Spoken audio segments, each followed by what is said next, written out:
Olá, turma, tudo bem? Hoje, na nossa videoaula, nós vamos falar sobre a escrita da sessão de resultados e discussões. Vamos relembrar os objetivos dessa sessão, né? A apresentação e discussão dos resultados da análise e interpretação dos dados, tá? A gente explica, né, como que a gente faz todo esse processo, explicando como os resultados permitem compreender, resolver o problema que a gente selecionou, que a gente encontrou fazendo a revisão de literatura sobre o tema. A gente explica as limitações e implicações da compreensão, resolução do problema para o conjunto do conhecimento já estabelecido sobre o tema a qual o problema está relacionado, né? Então, a gente vai também dizer, né, o que a nossa interpretação dos dados, os nossos resultados, né, eles permitem avançar e também quais são as limitações dele em termos de o que eles podem oferecer enquanto conhecimento novo. Bom, essa imagem, né, ela está aqui para relembrar um pouquinho dos dois movimentos básicos de constituição do artigo científico ou da monografia, né, quando a gente está fazendo na estrutura padrão, que é introdução, revisão de literatura, resultados e discussões. Na seção de introdução e revisão de literatura, a gente parte de um conhecimento já estabilizado, né, às vezes estabilizado para os pesquisadores da área, às vezes um conhecimento estabilizado também para a sociedade sobre um determinado tema. E aí a gente vai, a partir do momento que a gente vai fazendo a revisão de literatura, né, sobre o tema que a gente selecionou, a gente vai afunilando dentro desse conhecimento para delimitar ali um problema. Então, a gente chega num ponto muito específico sobre o conhecimento, sobre o tema, né? A partir daí, a gente traz a nossa metodologia para investigar esse problema, delimitar os nossos resultados. E aí a gente apresenta justamente e faz esse trabalho que a gente vai ver hoje, né, de mostrar quais são as limitações e as implicações desse conhecimento para o conhecimento, né, que já está estabelecido sobre o tema, ou seja, sobre aquele conhecimento que você apresentou lá no começo do seu artigo, na introdução e revisão de literatura. Então, na seção de resultados e discussões, a gente faz o movimento inverso, a gente tem resultados muito específicos sobre o problema ali que a gente delimitou, e agora a gente tem que voltar lá para o conhecimento generalizado para mostrar para o leitor, né, para construir a sessão de revisão de literatura, indicando, né, o que esses resultados permitem avançar sobre o conhecimento do tema que você selecionou. A gente volta lá para as informações gerais. Eu faço isso, né, conversando novamente, né, trazendo novamente aquele conhecimento que já está estabilizado sobre o tema. Em que medida os meus resultados permitem, às vezes, questionar esse conhecimento já estabilizado? Em que medida os meus resultados permitem complementar esse conhecimento já estabilizado? Tudo isso eu faço na construção da sessão de resultados e discussões. E, bom, aqui a gente vai ver hoje, né, falando mais especificamente da escrita agora, da sessão de resultados e discussões, um conjunto de movimentos retóricos, né, que a gente pode ter em mente na hora de escrever essa sessão, tá? Assim como a gente teve na revisão de literatura. Então, a gente tem 6 movimentos aqui: a recapitulação de informação metodológica, que é o 1, a declaração dos resultados, que é o 2, a explicação do final inesperado, que é o 3, a avaliação da descoberta, que é o 4, a generalização, que é o 5, e a conclusão, que é o 6. Tá? Bom, aqui, né, a gente pode falar, né, que existe um movimento que, dentre esses aqui, ele é o mais importante. Qual que é o movimento mais importante aqui da sessão de resultados e discussões? É o movimento 2, né? Eu não tenho sessão de resultados e discussões se eu não faço a declaração dos resultados. E todos os movimentos que posteriores ao 2, né, eles só fazem sentido se os resultados estão declarados. né? Porque eu não vou saber se esse final é esperado ou inesperado, por exemplo, né? Se eu não sei quais são os resultados, se eu não apresento ali quais foram os resultados alcançados. Eu não vou conseguir fazer uma avaliação desses resultados se eles não foram declarados, se eles não foram apresentados. Eu não vou conseguir propor generalizações, ou muito menos uma conclusão, se os resultados não estão declarados. Então, o movimento 2 é o movimento fundamental aqui na construção da sessão de resultados e discussões. Tá? Vamos entender um pouquinho desses movimentos, tá bom? O movimento 1 é a recapitulação de informação metodológica. Então, a gente vai relembrar brevemente, né, de alguma etapa ali da metodologia que foi importante, foi decisiva para você chegar no resultado. Tá? O movimento 2 é a declaração dos resultados. A gente apresenta primeiro os principais, né, que estão diretamente relacionados ali à resposta da pergunta que a gente formulou, né, nas sessões anteriores, né? E, bom, esse é o movimento, né, dependendo da metodologia com que você está trabalhando, ele vai ali estar relacionado com a apresentação de valores numéricos, ilustração de tabelas e gráficos, né, ele é bem objetivo.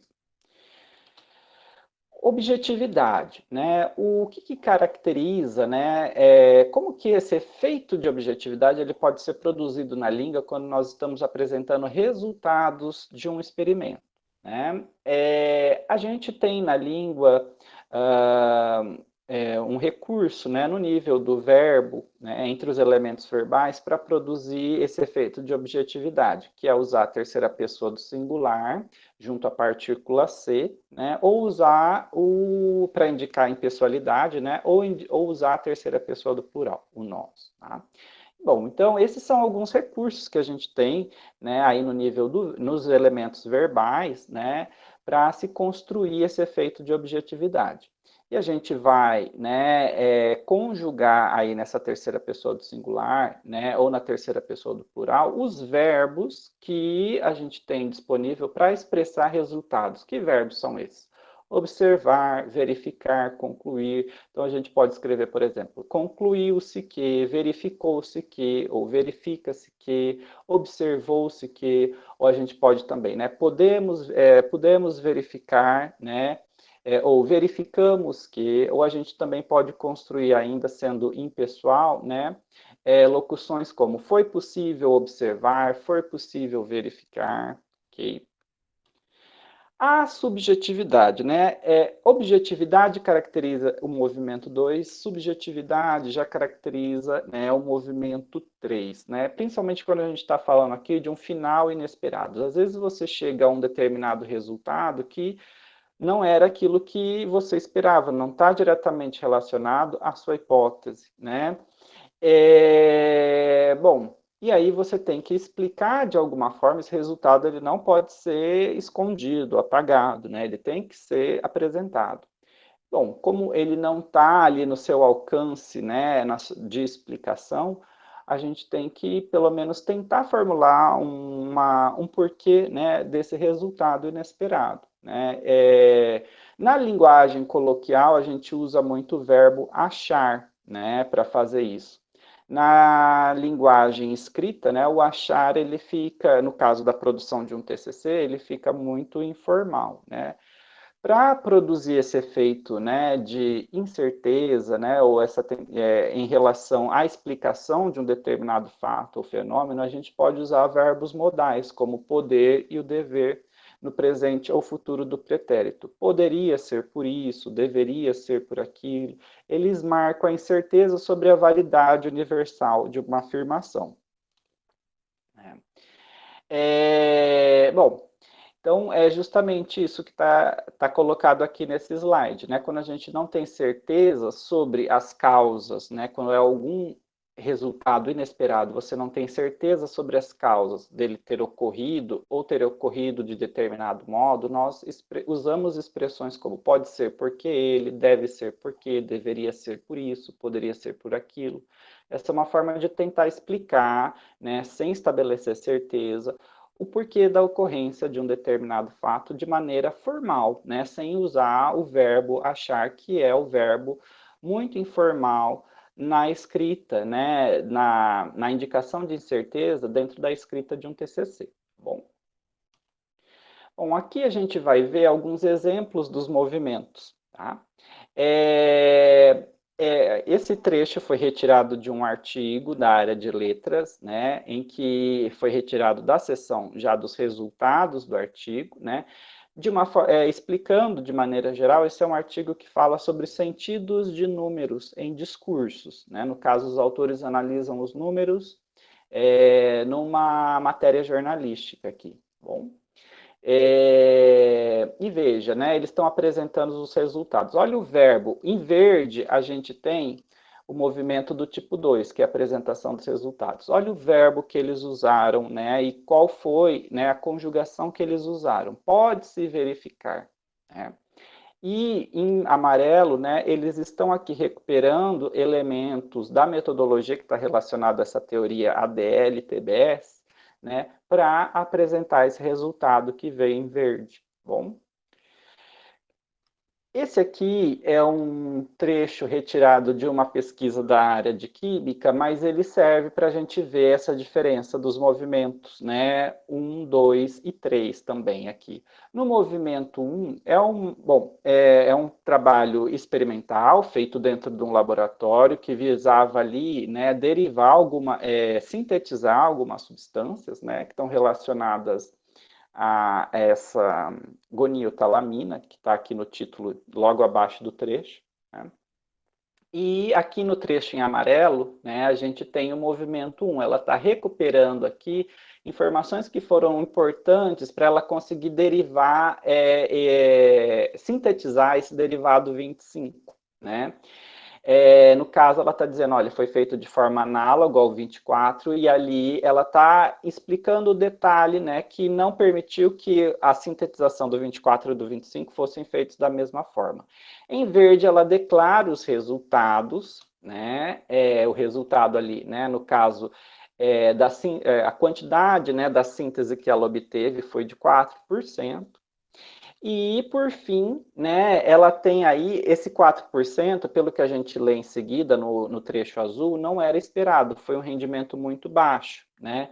E não era o que ela estava esperando alcançar. Então, a gente tem aí, no caso, um exemplo de resultado inesperado. E como a gente vai ver, ela está aqui tentando explicar, né? Ó, devem ser oriundos, né? O oriundo pode ser substituído por frutos, tá? Deve ser frutos, né, do tratamento aquoso da reação que não foi otimizada. Ela não tem certeza, ela esperava um resultado, uma quantidade maior de síntese, né? E diante desse resultado inesperado, aqui no trecho azul, ela está tentando explicar o que aconteceu, e por isso a gente tem aqui um exemplo de movimento 3. Bom, o movimento 4, avaliação da descoberta, né? A gente vai começar aquele processo de tentar entender, né, as implicações e limitações dos nossos resultados, né, em termos do que eles permitem avançar sobre o conhecimento já estabelecido sobre o tema que você decidiu investigar. Tá? Então, a gente pode, né, aí pensar em que medida os resultados são significativos, e quais as consequências dele para a sua área de estudo. Né? A gente faz, então, referências às pesquisas prévias, comparando sua descoberta com a literatura. Os seus resultados, eles são similares a alguns resultados já encontrados ou são diferentes. A partir daí, a gente pode fazer generalizações, né? Direcionadas especificamente para o seu estudo ou ainda para a sua área como um todo. Tá? Bom, aqui a gente tem um exemplo, né, retirado da seção de conclusão daquele artigo que investiga, né, o sentido dos números no discurso jornalístico, né, e ele fala justamente da leitura desses números, da importância de se fazer uma leitura cuidadosa desses números, né, é isso que está destacado aqui no trecho em amarelo, né, ele está fazendo aqui justamente uma generalização, né, a partir dos resultados que ele obteve ali, analisando o sentido desses números na matéria jornalística. Bom, a conclusão, né, aqui ficou movimento 8, mas, na verdade, é movimento 6, né, ela pode ser feita de diferentes maneiras, né? A gente pode, aqui tem um certo, vamos dizer, esses pontos I entre A a D seriam movimentos retóricos, né? Ali específicos para a conclusão da sessão de conclusão. A conclusão ela pode aparecer dentro do resultado da sessão de resultados e discussões ou como uma sessão à parte, né? Ali que vai estar indicada como conclusão ou considerações finais. Tá? Bom, então a gente pode aqui resumir e interpretar os resultados obtidos no trabalho, discutir, né, as implicações teóricas do trabalho, bem como suas possíveis aplicações práticas, indicar os limites do que os resultados permitem compreender e resolver sobre o problema. A gente pode ainda também recomendar aprofundamento de questões discutidas no trabalho, deixando abertas lacunas, né, para ser preenchidas por futuras pesquisas. Bom, esse também é um exemplo retirado do mesmo artigo sobre o sentido dos números, né? Aqui foi retirado da conclusão desse artigo, né? E eles mostram aqui, no caso, né, na conclusão, eles vão indicar a importância de se continuar investigando o sentido que os números adquirem no discurso, seus efeitos, suas consequências, né?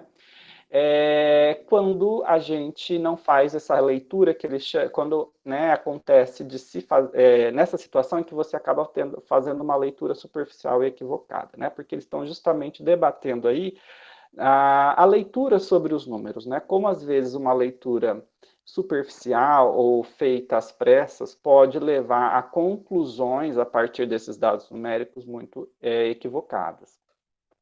E bom, aqui, né, a gente vai ter uma recomendação de aprofundamento, eles recomendam continuar se desenvolvendo pesquisa sobre a leitura dos números, né, nos discursos, e a partir do trecho em amarelo, esse trecho meio mostarda, né, ele vai discutir possíveis aplicações, né, desse estudo que eles fizeram. Eles vão ressaltar, então, a importância de levar, né, esse modelo, eles têm um aparato de leitura, né, que eles apresentam no artigo para falar sobre os sentidos desses números, né. Então, eles falam aqui da importância de levar esse aparato de leitura para o ensino de língua e também para o ensino das ciências exatas. Tá? Bom, a gente fala aqui nesses últimos slides sobre a organização da sessão de resultados e discussões. Ela pode ser feita por comparação ou contraste, tá? Que são, na verdade, outros nomes, são nomes para o que a gente vai ver aqui, né? Que é o ponto a ponto ou totalidade de pontos. Bom, para entender essa organização aqui, a gente precisa pensar numa situação de um trabalho hipotético, né? Por exemplo, uma pesquisa sobre as drogas SR para o tratamento de câncer. E aí elas foram analisadas em termos de custo, essas drogas, performance e bem-estar do paciente. Eu posso organizar, né, a sessão de resultados e discussões fazendo uma comparação ponto a ponto. Né? Então, eu vou falar primeiramente sobre eu vou organizar a sessão a partir desses aspectos que foram analisados em relação a cada uma das drogas. Primeiro, eu vou falar, por exemplo, tudo sobre custo. Né? Então, eu vou falar ali do custo da droga S, depois eu vou falar do custo da droga R. Né? Depois eu passo a falar da performance, por exemplo, né? Eu vou falar então da performance da droga S, depois eu falo da performance da droga R, né? Por exemplo, a S faz efeito mais rapidamente, mas tem fortes efeitos colaterais. A droga R faz efeito mais lentamente, mas tem efeitos colaterais mais fracos. Então, eu vou organizando, né, a minha sessão de resultados e discussões pelos aspectos que foram analisados ali para comparação das duas drogas, custo, performance, bem-estar do paciente. Ou, né, ao invés de organizar ali pelos aspectos, né, eu vou falando, primeiramente, eu organizo pelo como que esses aspectos foram observados em cada uma das drogas. Então, primeiramente, né, eu falo só sobre a droga S. Então, ali nesses primeiros parágrafos, eu vou falar sobre custo da droga S, eu vou falar sobre performance da droga S, bem-estar do paciente. Terminei de falar sobre todos os aspectos analisados em relação à droga S, eu passo para a droga R. Falo do custo, falo da performance, falo do bem-estar do paciente. Eu tenho essas duas formas de organizar. Segundo as autoras, Mota, Hoff e Hentges, né, que explicam essas formas de organização, essa segunda forma aqui, ela é um pouco mais, não é tão recomendada, né? Porque às vezes você falou ali tudo sobre a droga S, né? Falou já do custo, da performance, do bem-estar, e depois você passa a falar da droga R. E o meu objetivo é comparar esses aspectos em relação a cada uma das drogas. Quando você está ali no finalzinho, por exemplo, falando do bem-estar do paciente, por exemplo, né, eu já não lembro o que foi falado sobre o bem-estar de paciente lá na droga S. Então, a comparação fica um pouco mais difícil do leitor fazer. Por isso, ela recomenda o segundo tipo de organização, né, que a gente viu nos slides anteriores. Bom, então, em resumo, né, na sessão de resultados e discussões, a gente apresenta e discute os resultados da análise e interpretação de dados, né, o movimento do conhecimento específico alcançado com os resultados em direção ao movimento estabilizado, generalizado sobre o tema, sobre o problema e sobre o tema. Eu tenho que mostrar quais as implicações, as limitações dos meus resultados para o conhecimento já estabelecido, em que medida com esses resultados eu respondo, né, eu consigo compreender melhor o problema, né, e eu tenho dois modos de organização, que é o ponto a ponto ou a totalidade de pontos. Bom, turma, essas são as nossas referências. Muito obrigado.